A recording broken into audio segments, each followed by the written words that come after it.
Hi, hello everyone. Welcome back to my channel. Today let's learn about the writer Emily Bronte.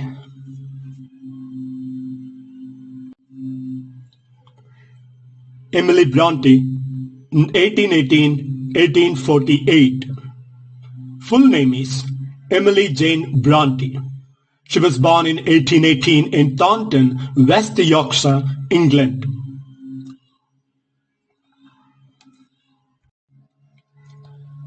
Her father, Reverend Patrick Bronte, Irish Anglican clergyman. Her mother was Maria Branwell. She was from Cornwall and had died of cancer in 1821 when Emily was 3 years of age. Emily Bronte's siblings, Maria and Elizabeth, died young from tuberculosis contracted at their school. Then Charlotte, author of the work Jane Eyre, then a brother Branwell, a troubled brother, poet, painter, and a tragic figure. Then Anne Bronte, author of The Tenant of Wildfell Hall. After her mother's death, the children were raised by the aunt Elizabeth Branwell and a father in Haworth Parsonage, which was surrounded by moorlands. This setting deeply influenced Emily's writing. In 1824, sent to clergy daughter's school at a Cowan Bridge with her sisters, poor conditions contributed to the deaths of Maria and Elizabeth. Educated mostly at home, where she read widely from the family library, including Shakespeare, Byron, Walter Scott, Milton, the Bible, and a romantic poetry. Learned German and French, and developed independent philosophical ideas. 1835, briefly attended Rawhead School, where Charlotte taught. Emily found it emotionally distressing and soon returned home. 1842 and 43, studied at a Pensionnat Haga in Brussels with a Charlotte and showed great intellectual ability, but a homesickness forced her return. She was resolutely private and disliked the separation from home, finding social life and urban spaces alien. Guntal, the imaginary world. With her sister Anne, Emily created Guntal, a complex imaginary world of romantic intrigue, war, love, and betrayal. Guntal was populated by fictional monarchs and rebels. Many of her early poems are set in this realm. It provided emotional refuge and imaginative freedom, shaping her themes of passion, isolation, and death. Unlike Charlotte and Branwell's created world of Ancrea, Guntal was never fully documented. Many manuscripts are lost. Now let's talk about Emily Bronte's literary career and works. First one, Wuthering Heights, 1847, published under the pseudonym Ellis Bell, suggesting masculinity to avoid a gender bias. The novel received mixed reviews for its violent content, immoral characters, and a non-conformity with the Victorian norms. Next work, Poems by Cura, Ellis and Action Bell, 1846. Collaborative work by Charlotte, Emily and Anne under male pseudonyms. Only 2 copies sold in its first year, but critics noticed Emily's originality and visionary force. Emily Bronte's poetic style, dark, intense and metaphysical, uses themes of death, immortality, solitude, the sublime in nature, often written in ballad meter or quatrains resembling hymns. Now let's analyze some of her notable poems. No Covered Soul Is Mine, a metaphysical affirmation of faith in a divine force beyond a churches or rituals. Next work, Remembrance, is a haunting lament for a lover lost 15 years earlier. The next work, The Night is Darkening Round Me, evokes Emily's resistance to external constraints and social pressure. Next work, A Death Scene, a tender yet a tragic vision of mortality and spiritual love. The Old Stoic, a work that celebrates self-reliance and inner freedom.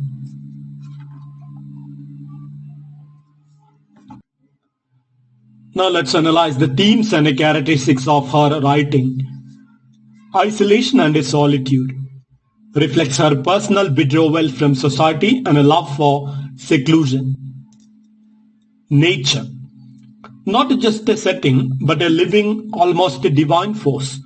The moors are central to both her poetry and the novel Wuthering Heights. Next theme, passion beyond reason. Characters like Heathcliff and Catherine defy social morality, pursuing love to the point of distraction. Death and the afterlife frequently treats death as a mystical, liberating experience, not an end. Supernatural and gothic. Ghosts, hauntings and psychological horror recur, but without a clear religious explanation. Unconventional morality. Her characters resist the Victorian ideas of virtue and vice. Feminist undertones. Though not overtly feminist, her work challenges patriarchal control, especially in depicting strong-willed women. Now let's analyze her philosophy and beliefs. She held a pantheistic and possibly deistic beliefs, distrusted organized religion. She believed in individual spiritual strength, nature's moral power, and emotional truth over social conventions. Her poem, No Cover Soul Is Mine, was admired even by Queen Victoria for its non-conformist spirituality. She embraced the stoic and fatalistic view of life. Suffering is inevitable, but one must endure with dignity. Now, Emily Bronte's death and aftermath. Contracted a severe cold during Branwell's funeral in September 1848, which developed into tuberculosis. She refused medical help, enduring pain with stoic silence, and died at home surrounded by family. She is buried in the family vault in St. Michael's and All Angels Church, Haworth. Charlotte edited and republished Wuthering Heights posthumously in 1850s with a biographical preface. Legacy and influence of Emily Bronte. Misunderstood in her time, her genius was later recognized in the 20th century. Influenced writers like Virginia Woolf, who called her a phoenix of the moor with a mind gigantic in humor. Praised by Simone de Beauvoir, Sylvia Plath, and modern feminist theories for her portrayal of psychological and existential rebellion. Wuthering Heights, adapted into numerous films, operas, ballads, and reinterpreted in post-colonial and feminist readings. Commemorated in Westminster Abbey's Poets' Corner along with Charlotte and Anne. Now let's analyze a comprehensive list of her works. First of all, her fiction, Wuthering Heights, 1847. Now her poetry box, no covered soul is mine, remembrance, the night is darkening round me, a death scene, the old stoic, faith and despondency, love and friendship. Shall earth no more inspire thee? If grief or grief can touch thee, come walk with me. Stars, anticipation, the prisoner. Now let's analyze our major box. No covered soul is mine is a powerful declaration of inner strength and spiritual conviction. The poem rejects traditional religious dogma in favor of a transcendent divine presence within. It asserts a stoic, fearless soul that faces death with an unwavering faith in eternal life. Next work, a remembrance, a deeply emotional elegy for a lost beloved. The speaker mounts a lover buried for 15 years. Themes of a love beyond death, grief, and the duty of moving on are central to this hauntingly beautiful poem. The next work, the night is darkening round me. The speaker resists the oppressive forces of life and refuses to submit to despair, even as darkness and external threats gather. It conveys themes of defiance, resilience, and the indomitable will of the individual. The next one, the old stoic. The speaker values freedom, independence, and emotional fortitude over material wealth or fleeting pleasure. It embodies a stoic worldview where suffering is inevitable but it can be transcended by inner strength. The next work, a death scene. A dramatic and intimate portrayal of the final moments of a loved one where death is viewed as a peaceful return to nature. Themes include love, mortality, resignation, and the comforting power of spiritual faith. The next work, faith and despondency. This poem presents a dialogue between a sorrowful soul and one who urges her to embrace faith. It explores the tension between despair and hope and the inner struggle of believing amid grief. Next work, love and friendship. A comparison of romantic love to a wild rose and friendship to a holly tree, suggesting that friendship is more enduring. The poem values steadfast companionship over the fleeting passion of love. The next work, Plead for Me. The speaker asks an angel or spirit to intercede on her behalf in the afterlife. Themes of spiritual longing, intercession, and the hope for redemption dominate the poem. Next poem, Shall Earth No More Inspire Thee? The speaker mounts the laws of poetic inspiration and the soul's disconnection from nature. It reflects melancholy, creative despair, and the yearning for spiritual renewal. The next one, If Grief or Grief Can Touch Thee. A poignant address to someone who may empathize with the speaker's sorrow through shared suffering. Themes of grief, emotional connection, and the healing potential of empathy are present. The next work, Stars.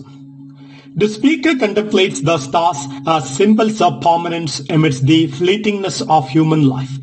The poem explores mortality, cosmic wonder, and the search for meaning.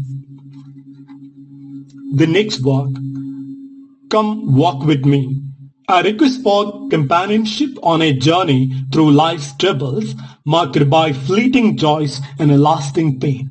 Themes of companionship, melancholy, and the ephemeral nature of happiness dominate.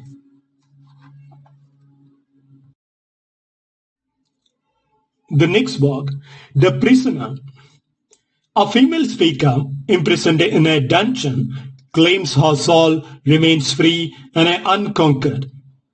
It represents a powerful metaphor for emotional resilience, spiritual liberation, and the strength of the inner self. The next work, A Daydream. A narrative of a visionary escape into an idealized world where love and peace exist. It explores romantic longing, idealism, and the power of imagination. Next work, Anticipation. The speaker longs for a future reunion with a loved one, suspended in hope and a yearning. Themes include separation, emotional endurance, and a love sustained through hope.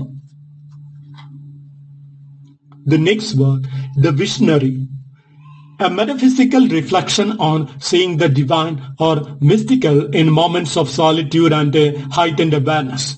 It conveys themes of spiritual transcendence, mysticism, and the visionary role of the poet. The next work, The Philosopher. The speaker addresses a cold, rational man who cannot comprehend the depth of human feeling. It critiques intellectual detachment and elevates emotional truth and passion. The next work, F.D. Zamora to A.G.A. A dramatic monologue where a passionate, tormented speaker expresses obsessive love and betrayal. It embodies themes of emotional extremity, jealousy, and the tragic romantic obsession. The next work, Lines. The poet speaks of her disillusionment with the world and the temporary nature of joy. Themes of disenchantment, transience, and the unreliability of earthly happiness dominate. The next work, Why Ask to Know the Date, the Climb?